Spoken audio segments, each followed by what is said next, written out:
Hey guys, hope you're having a good day. So today we're going to get into this 2022 Toro 21-inch recycler with a 140cc Briggs on it. And don't let the branding fool you on this one. I think it's just an MTD build with some fancy wheels and a front end that kind of copies the new Super Recycler. But this is a neighbor's machine. They asked me to take a look at it because the Self-Propel stopped working, and I think we're going to do a tune-up at the end. So let me get you set up and we'll start looking into it. All right, so before we go tipping this thing on its side, I want to make sure that it runs and then just verify that the self-propel does not work.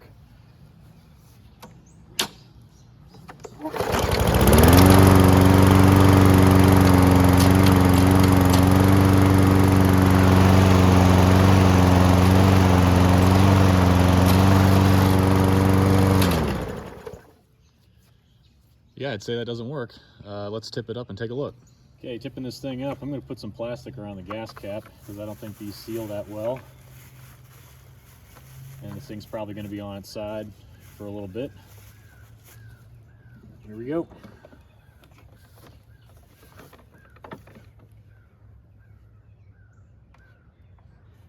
Yep, looks like the belt came off the pulley. And that thing's been riding the blade adapter for quite some time. Looks like there's a big flat spot in it. Let me bring you in. Yeah, so there's a closer look at what I was talking about. Looks like it popped off the pulley here, and it's been riding this. And it's super thin right here. So we're gonna have to figure out how to take this cover off. Looks like maybe a bolt here, there, and maybe one from the top side. Okay, top side again, and you can kind of tell my bag trick didn't work, so I'll have to try to retighten that. But 7mm.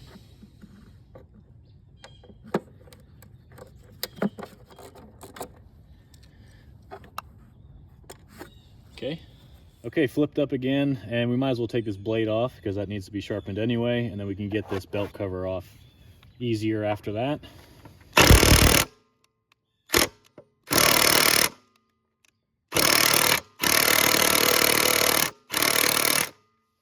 Wow, that's on there. Okay, it's probably the first time this blade's been off.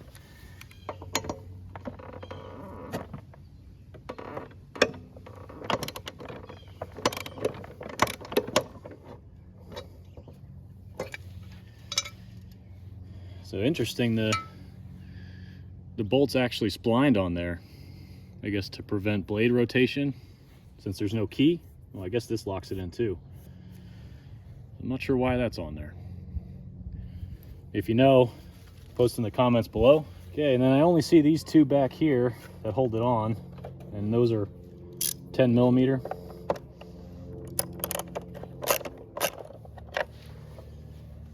Plastic screws. Let's see if this thing will kind of slide out.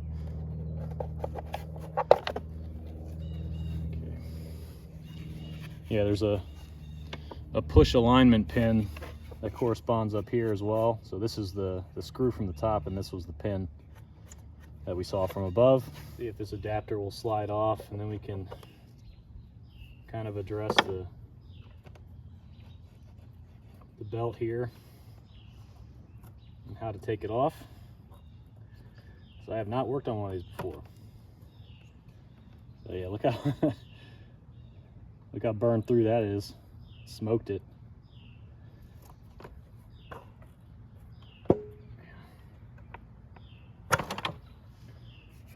Probably want to put some grease in there when we put it back together. That was riding on that for a little bit, I think. Probably smelled terrible. Okay, so I don't see anything holding this axle in except for these kind of bearing retainers here that are screwed into plastic, and then the self-propel cable itself that, you know, tightens it against the pulley as you pull the bail. So I think we'll remove this spring first, and I think we'll try taking these bearing retainers off. Hopefully the whole thing comes down, and then we can see what we need to take off to put the belt on, because it looks like there's a top bracket or belt retainer or something bolted to the top.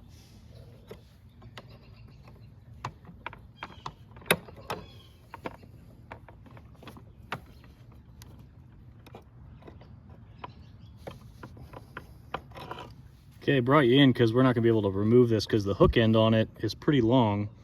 So if you can see back in here, there's a bracket that holds the cable on. I'm going to take that off, and hopefully we'll be able to manipulate the spring a little bit better. But I'm going to have to shuffle you to the side here. 7mm.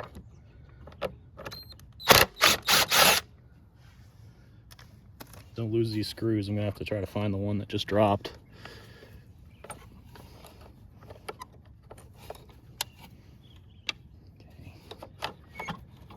All right.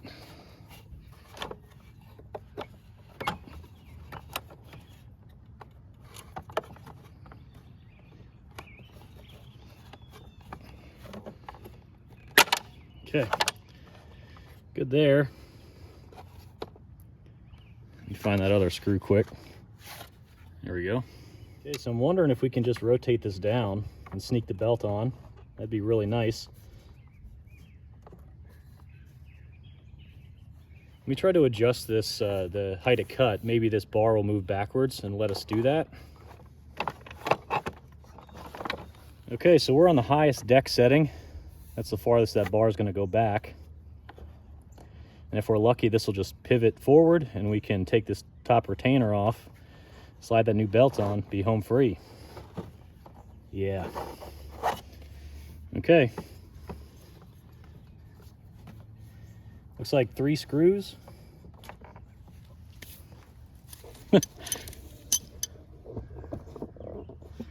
And they had to use the square drive.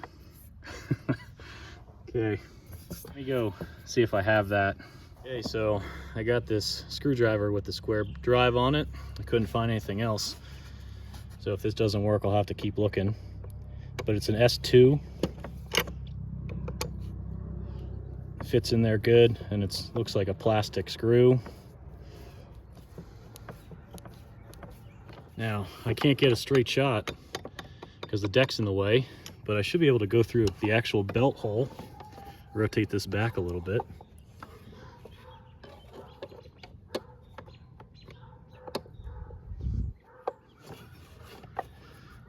Not ideal. I think we got it.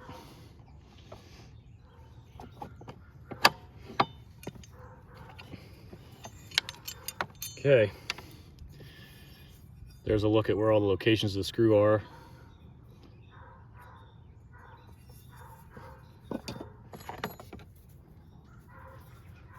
Yeah. All right, let me look this thing up. All right, well, after looking online and a quick run down the street, I got a new belt. It's a Stens. The Toro number for this one is 1154669, and then the Stens number is 265354. So what was concerning about this one is the Toro website shows this belt as not available. You can't even order it from them. So the only one that they had was a Stens. So this is what we got for this one. Slink this one back in there. Well, let's compare it to the old one first.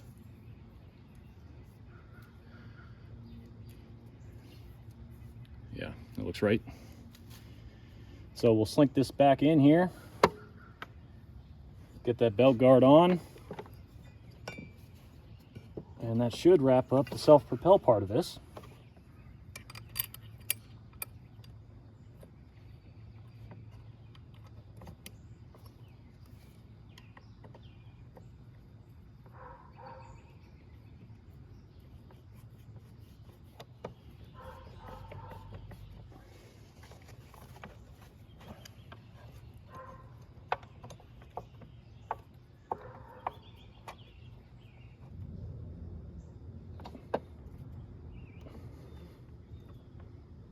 Okay, so that belt and cover's on. So let's rotate this back in here. Slink this cable through the hole. Okay. And now we got to do this spring. So if you remember, there were those 2 screws in here into plastic.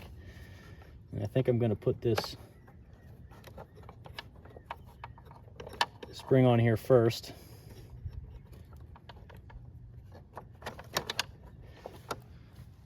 Okay, wish me luck. It's kind of blind in here. Yep. It's like...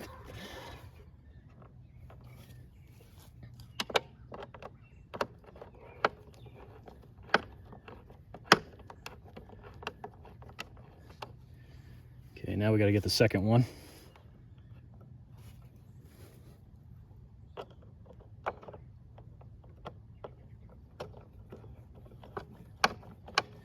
All right, I think we're both in.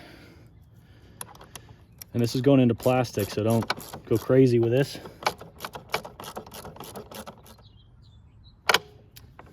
All right.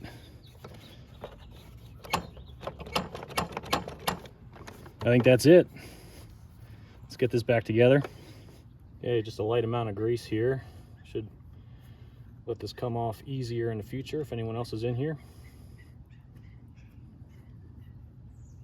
You can use anti-seize. I like to use grease. Seems to work the same. And the keyway in this is still good. I don't know if you can see that. But keyway's here. I'm just going to use this as a guide here to help pull the self-propel spring. All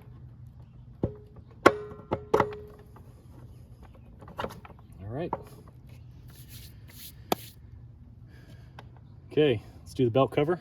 Okay, so this tip here should slide right into this hole here and align us and hold it there while we can get the screws in.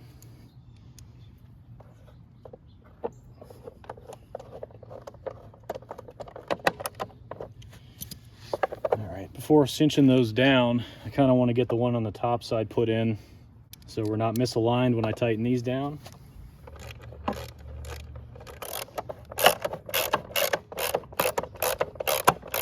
Remember, this is going into plastic, so don't over tighten it. I don't really like using impacts going into plastic either. But I think that concludes the self-propel belt. All right, the rest of this is pretty much going to be TLC stuff. Okay, time to put the blade back on.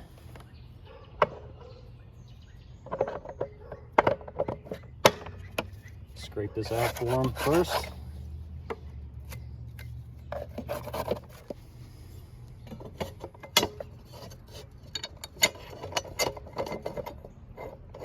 Okay, so when I did this first, I used a 9/16, but it's actually a 14 millimeter. So I got the right one now.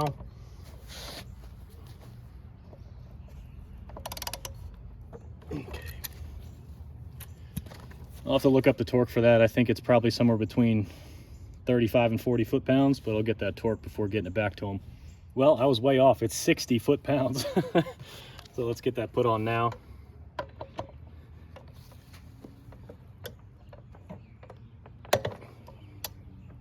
Probably why it was so tight when I took it off.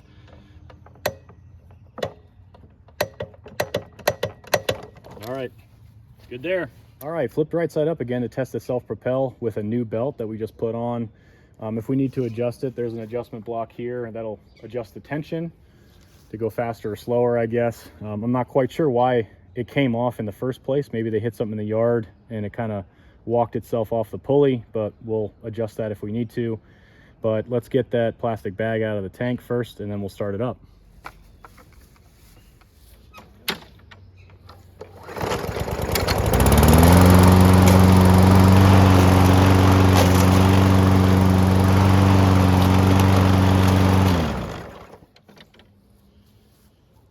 All right, so we got to adjust that. If you noticed, without me even touching the bail up here, it was moving by itself. So we're going to have to adjust that with that block that's right here. Let me move you.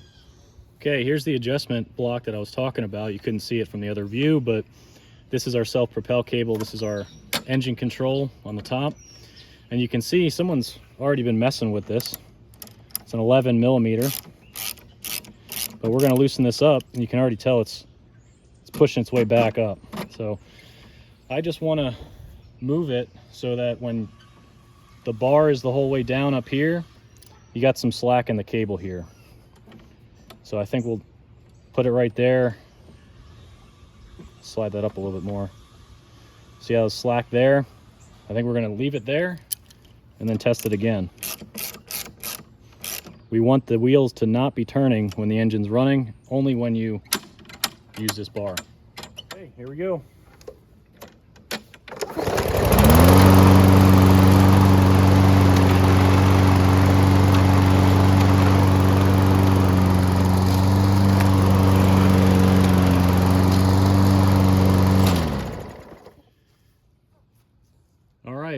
works. I think I might tighten it up a little bit so the pull's a little stronger, but at least you guys know how to adjust it if you need to. And I think we'll move on to air filter and oil. Okay, let's check this air filter.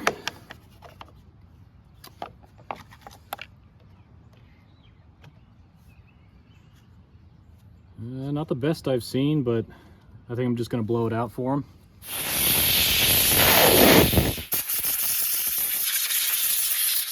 Okay, let's call that good. Try to find the part number for you guys after the fact if you need one.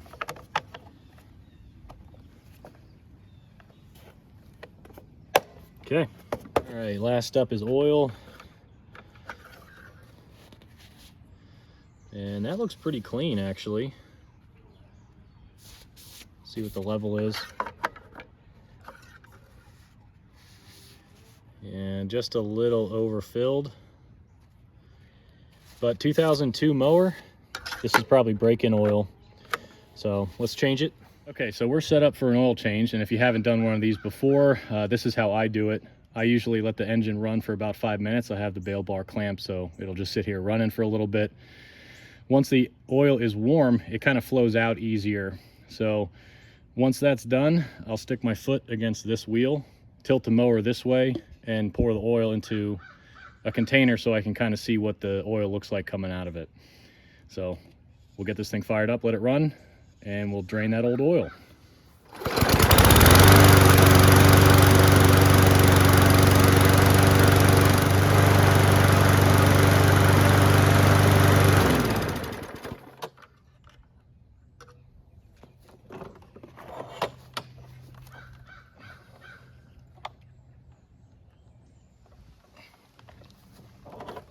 See what we got.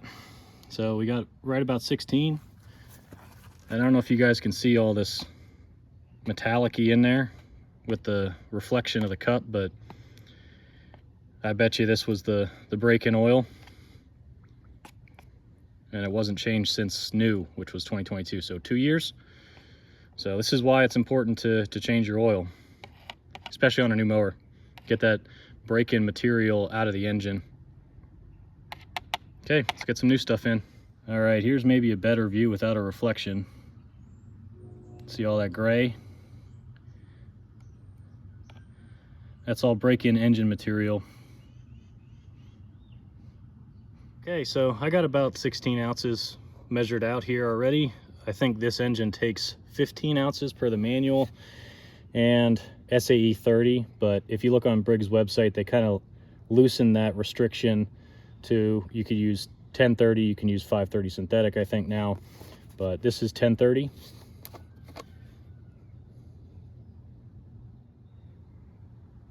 Okay, leveled out and checking this.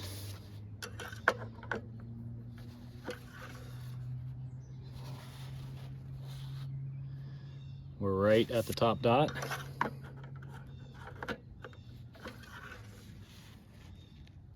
If not slightly overfilled, but I'm gonna call that good. Okay, and the last thing I'll do is I'll just kind of rinse this off lightly in case we dumped any gas where it didn't need to go, tipping it up.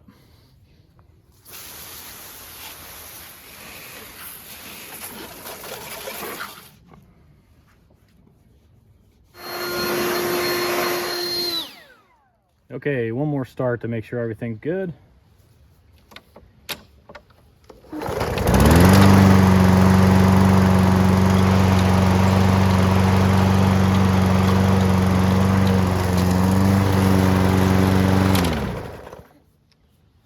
Yep, all good.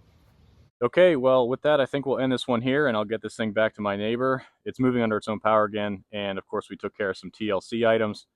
But as to why that belt popped off, I don't know. And typically I don't get the answers to that kind of stuff, but two things come to mind. Typically when a belt pops off, there's a bunch of debris underneath the belt cover that kind of gets wedged between the pulley and the belt that would pop it off. But on this one, we really didn't see that. It was pretty clean underneath there, so I'm not sure that's the cause. And then the second one that I'm kind of leaning towards is maybe the belt was not installed correctly from the factory. With this thing only 2 years old, I'm not sure how many hours are on it, but we really saw almost no wear in the pulley groove where the belt would have been riding before it theoretically popped off. So that's kind of what I think happened, but you guys let me know what you think happened in the comments below, and hopefully what we covered helped somebody out, or you guys found this entertaining. Thanks for joining me on this one, and I'll catch you on the next one.